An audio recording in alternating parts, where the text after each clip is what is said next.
Hey guys, Mr. Adamson here. Welcome to another lesson in Science 14 and the heat lessons. Previously we talked about heat and some definitions. We talked about types of heat transfer and the environment. So convection, conduction, radiation. We talked about convection currents and wind patterns. And now today we're going to talk about heat transfer and technologies. So sit down, relax, and get ready for this exciting lesson.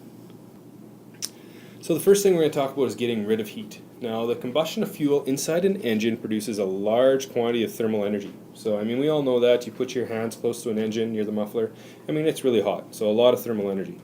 If this energy was not removed, the engine would overheat and would be damaged. It would just expand the metal. It would wreck the engine. So engines are protected by the engine's cooling system, which contains liquid coolant, and the heat is conducted from the engine to the coolant. Then the coolant is pumped through the engine block to the radiator.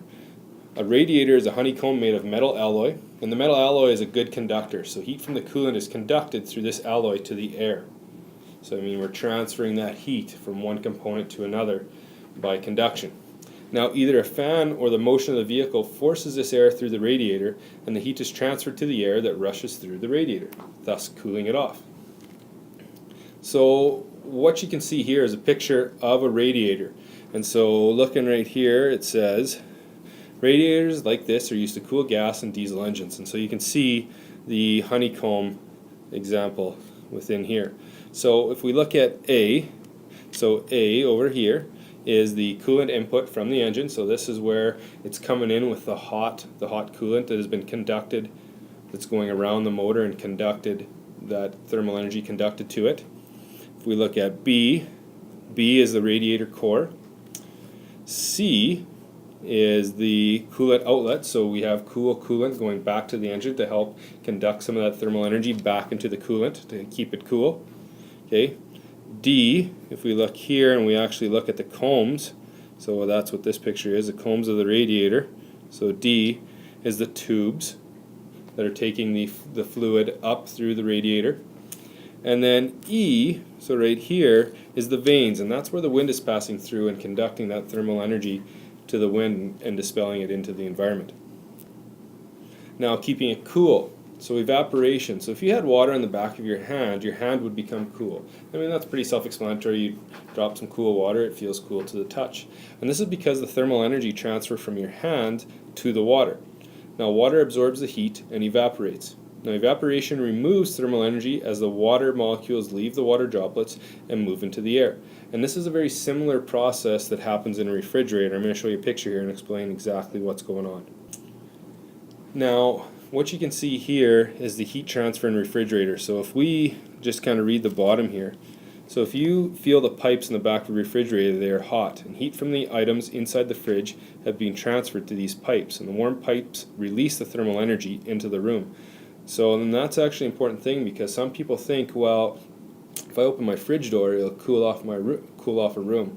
Well, actually it'll warm up the room, because the fridge is then pumping out more coolant and working harder to keep the inside of the fridge cooler, that these pipes in the back are getting warmer and warmer and dissipating that thermal energy out into your room, and thus making the room warmer. But if we follow through here and we go to A and A fluid called coolant circulates through the pipes, so pretty self-explanatory. B and B, heat from the food transfers to the cooler air surrounding it. The thermal energy then transfers from the air to the coolant. We go C and C, the coolant evaporates as it gets warmer and it is pumped to the compressor. And we go D and D, when it reaches the compressor, the pressure is applied to change it back into a liquid. And then we go E, the liquid coolant, so E over here, sorry, the liquid coolant is pumped to these coils, and thermal energy is released into the room, and the cycle starts all over again. So just like the wind patterns and rain that we were talking about with convection currents, it's always a circular motion where we have one type of energy, thermal energy, so the hot coming back, being cooled off, and going back and picking up more thermal energy. So it's always a continuous cycle of energy, of thermal energy is being transferred. And through conduction, convection, and radiation, that thermal energy is either coming in or dissipating. So that's it now for these lessons on heat and heat transfer. Hope you're able to take something from it. Thanks for listening and have a great day. Made with Doodlecast Pro.